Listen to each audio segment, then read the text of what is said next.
Whitewashing, an action with an historical context that took practice in the main industry for over a century and beyond. Despite for how long it has existed and deemed as bigoted for years, it has remained in the art community since the beginning, with artists often refusing to acknowledge and draw a character with a darker tone and purposefully removing their melanin to make them lighter. Most of the time, the reason this happens is because, for many even today, people with dark skin tend to not be considered attractive, with our current beauty standards prioritizing paleness instead. With how much dark scars it always causes, you'd think it's not really normalized. But is that really true, actually? Because it might be more common than you think, even in the industry itself. Welcome back everyone. For the new viewers, the name's Stellx Talks, or just Stellx to be short. I'm a recently appeared commentator in the art and fandom spaces who sometimes gets in the physical need to talk about something specific. And since usually those topics are not known by anyone I know in person for them to understand, I turn here on the internet to have a chill discussion with everyone. We've gone so far already, I can't believe it. But trust me, the journey is still long. Unless I die or something. But don't worry, I plan to live for many years if God gives me the chance. But since we've wasted enough time already, let's just start with the topic of the video. By definition, whitewashing is a practice in the movie industry where a character that was established as a person of color in the original story was portrayed by a white Caucasian actor instead. This happened, especially in the United States, for the sake of favoring white people and marginalizing people of color even more than they already were. It's not like there weren't any actors of color, but directors only gave them minor roles, or the role of that one character that was supposed to be made fun of. This practice affirmed itself in the 20th century the most. A notable example being the movie Breakfast at Tiffany's, directed in 1961, where a Caucasian actor took the role of a Japanese landlord, and wore yellowface to it. But this is far more than the only example I'll be able to give. Often, in pre-production, actors of color get casted as roles, but either leave or get thrown out by directors themselves, just for being replaced by Caucasian actors instead. Also, they change a script involving a character of color, either scrapping them or changing their ethnicity to white instead. To explain this phenomenon better a bit, from an interview of late 2024, Jane Patterson, creator of Cross, which is a reboot series on Prime Video with 2 seasons, explained how he refused a deal from Hollywood because they had the condition of changing Alex Cross, the story's main character who was also African American, to be white instead. Another example of whitewashing that existed before and in a more prevalent way comes from the art world itself, where artists had often drawn both mythological and historical figures as white instead, often erasing the contribution of non-white people. This often showed the racial prejudices of the time that still impact our current world. Like, until 2 years ago, I thought Jesus was a white man with long light brown hair and blue eyes that stared into your soul. And I mean it when I say eyes that stare into your soul. Look at his old image they gave me at my communion, bro. Many people still believe he was a white man to this day. Same with Mary and many other figures. Another whitewashed figure in the art was Andromeda from Greek mythology, described as an Ethiopian princess who was historically depicted as a black woman that became subject of countless whitewashing, especially during the Renaissance period, being portrayed as lighter than all of her peers, including her own parents. Again, this comes due to the strict and cruel beauty standards that still exist in our world, where it's women that suffer the most under it usually. Now that we know more about the definition and history of whitewashing, let's look at a few more recent examples. And I swear I better see none of you start a whitewashing versus blackwashing thing. This video is not talking about blackwashing, only whitewashing. If you want to have a discussion about it, then go on a video about it. That's it. Alright? Good. Even if it's very frowned upon, whitewashing still happens quite frequently in the art community and fandom spaces. There's usually a case that goes viral every month or 2, and less. and that is only counting the ones that get enough attention to become a discussion. But if we want some examples, let's go to a place that I love very, very much. The Cookie and Kingdom fandom! How I love being the same place with these motherfuckers that can pull up some racist shit every damn month. I cannot do this anymore, I swear. If you're on Twitter in that damn fandom, you'd see whitewashing discourse too often of your liking. And that's not always on Twitter, but it's where it discussed the most usually. Speaking of it, I remember a specific example from last year that was on TikTok, but I still found about it on Twitter. What I like to call the golden cheese whitewashing situation. I was still pretty new to the fandom back then. I know, I'm a shitty newgen. But anyways, some old account that doesn't exist anymore drew golden cheese, and this is how the drawing looked. Now, you might have never seen anything about Cookie Run, so you might not know who golden cheese is. Here's a reference for what she actually looks like in canon. I'm sorry, but you cannot mess that fucking bad. And the image was used in the video, so there was no way she could mess up. She did that 3 times in total, mind you. The golden cheese art was the one that went viral the most, but she wasn't the only victim. I don't have all the images, and to be honest, I don't want to get them at all, but she also whitewashed Black Forest, Carvalaro, and Dark Cacao. She also drew Candy Apple as a Trump supporter, but that is not relevant for the topic of the video today. I just wanted to mention it all because I swear that user pissed me off so bad when it happened all.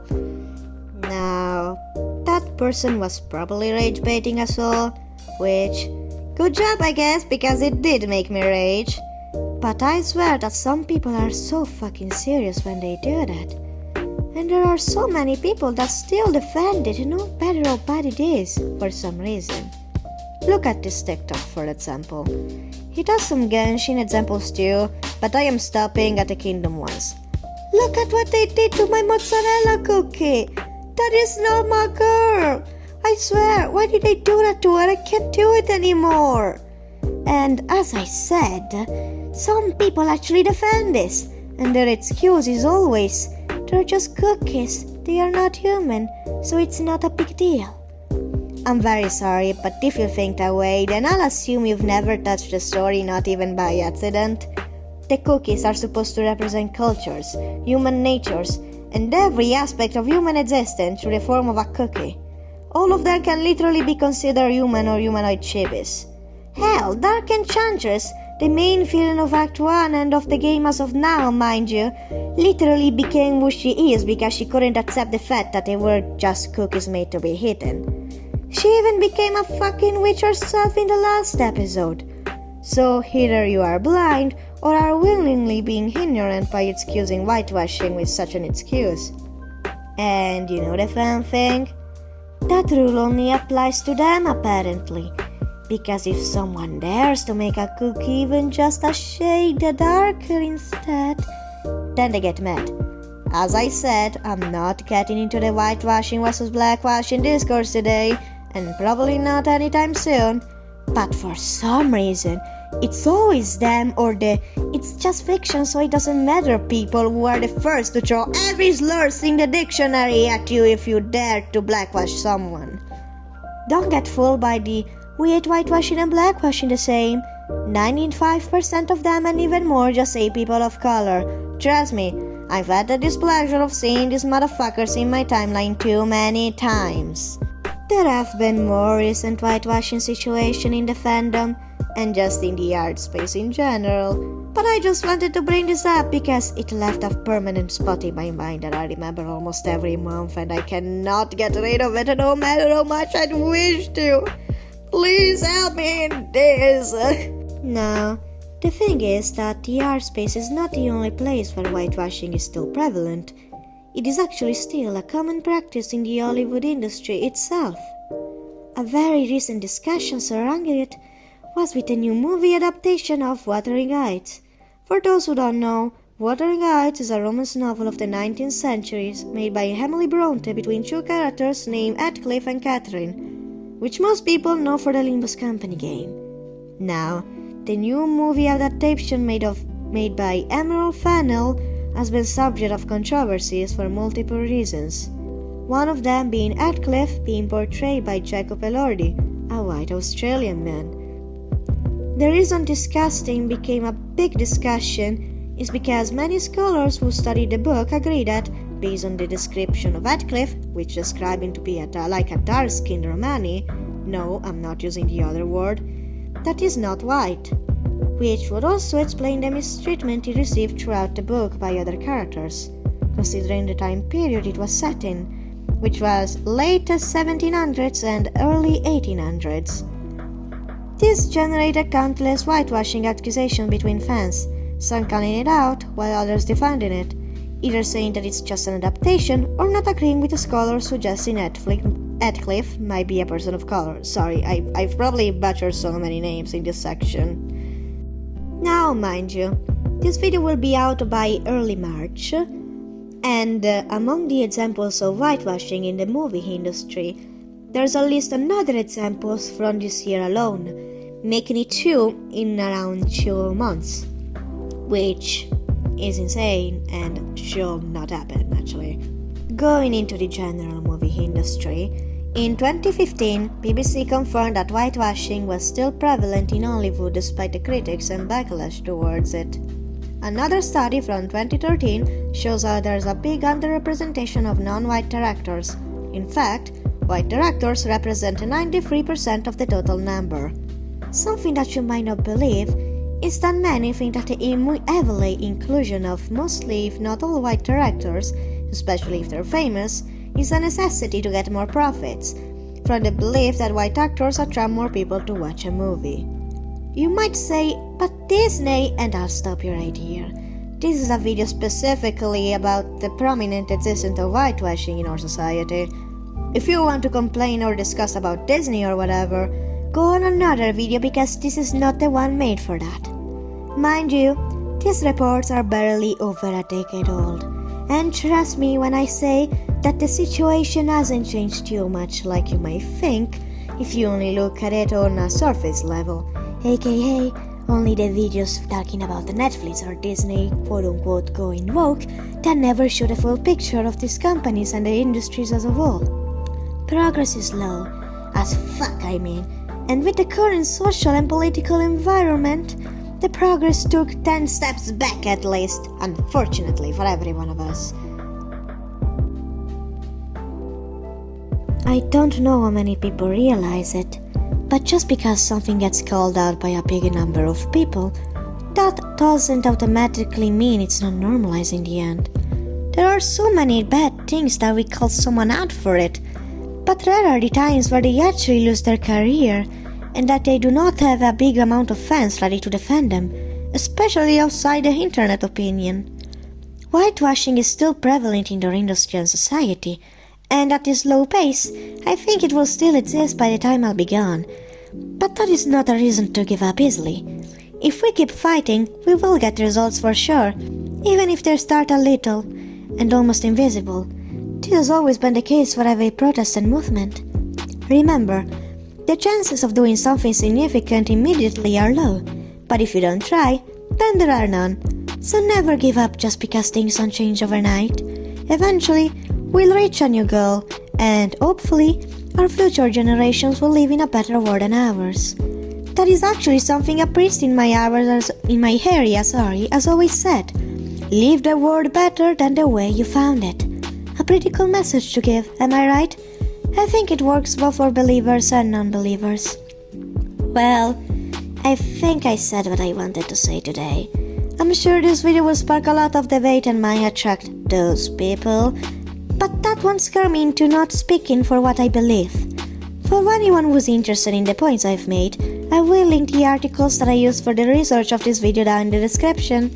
I'll have to warn you though, sometimes only a small portion of the article will contain what I've used to make the video, and the whole part about the artwork wasn't found in the English Wikipedia page.